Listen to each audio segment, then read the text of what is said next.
beautiful day here at Viking Mountain Ranch. The weather's finally looking better. We've gotten some rain, which we needed in the spring and summer, but we'll take it anyway. So today we are working on getting the piers done for the garage, and the hard part was stringing it out. I mean, it took a couple days to get it all strung out and all the little measurements done. Okay, so we got the string lines done.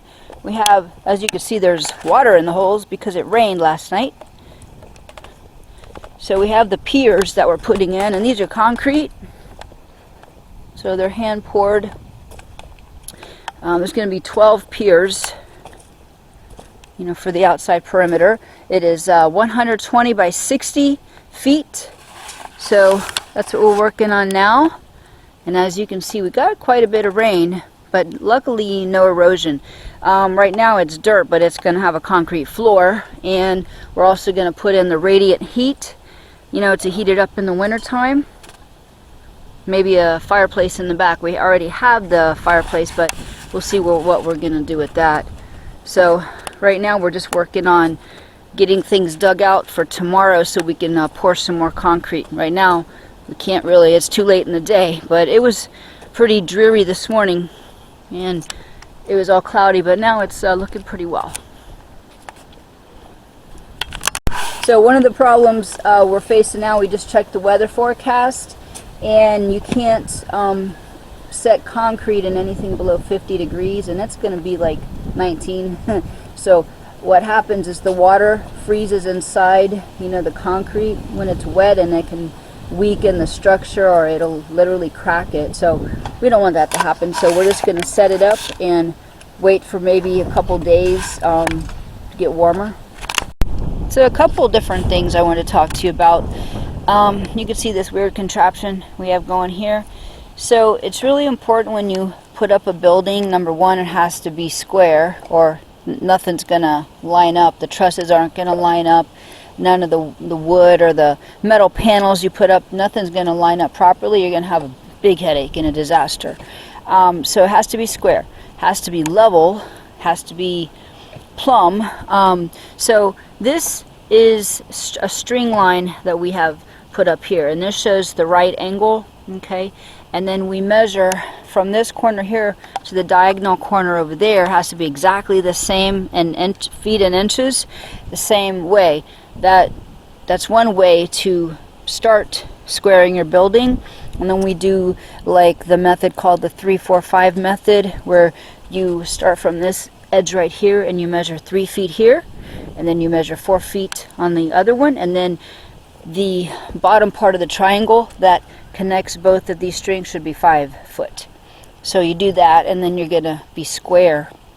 The other thing is we use line string levels.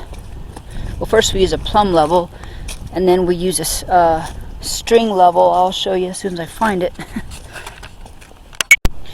So this little doohickey guy here, this is a string level, and it hangs on the strings, and it tells you if you're level.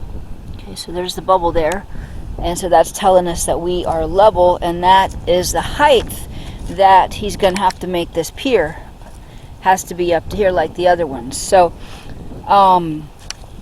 we are drilling about 24 inches into the ground. He's putting rebar in there, and then build a steel cage for it, and then we pour the concrete on top of that. So we do that 12 times for the perimeter. And so if you can see, these haven't been done yet, so these are at the preliminary stages. So we have some markings, you know, we mark the strings, means different things.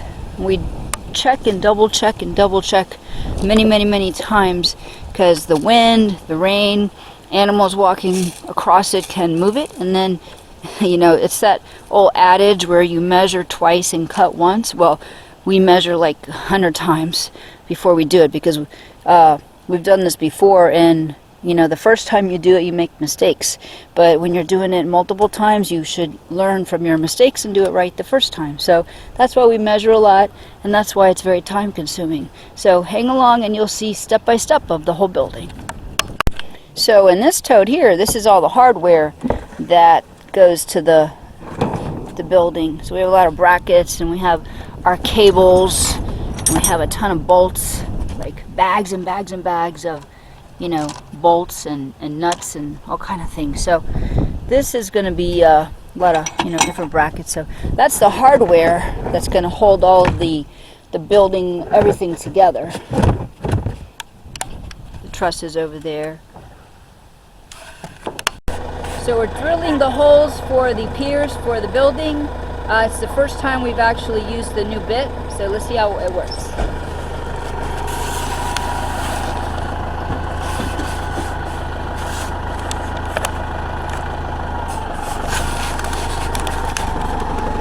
That looks straight? No. Pull. I know it's tilted, it looks straight, but it goes. Is it over the line either side? Nope, it's okay. Okay, pull the line back. Grab them both in, okay, take one off, move it, and pull the other one back. Got it.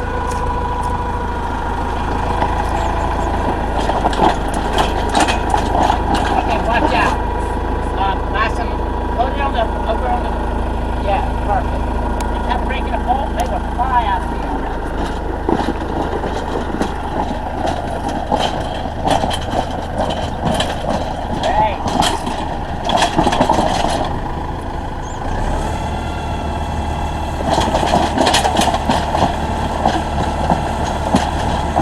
It does pretty well compared to the other auger.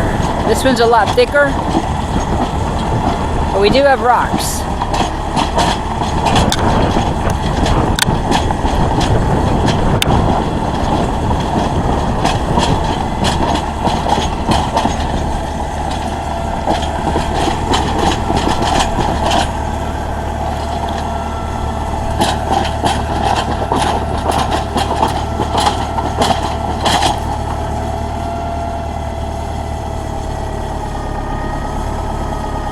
Hey, we don't need to go that deep, just enough to put the, we have to just dig that out and we're good. Okay, a little update on the building. So there's 4, let's see, we got all 4 corners done, and then on this side we have 5 of the piers in. And then across the front, this is going to be a separator for the garage doors. We're going to have 2 20-feet doors, one here, one there, 17-foot tall. And then we have this side over here done. These piers are in. So this side's done here. So now all we have to do is go across the back, and then we're ready to start setting the uprights. Ready to rain. We're getting to get like 2 more days of rain. So one thing to stop the growth on flooding, because I just literally built up the girls' stalls with fresh straw. So everybody's got, you know, it's winterized, so they have nice thick bedding and straw. And now I got to clean out these gutters, because every couple of days more and more leaves fall. The trees are almost bare, as you can see. Almost bare. So I think 1 or 2 more times of cleaning the gutters and I'll be free of that job until probably, you know, next summer. So let's get to it.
And I just want to say thank you again for watching Viking Mountain Ranch. I hope you're enjoying everything. And if you want to, leave some comments down below.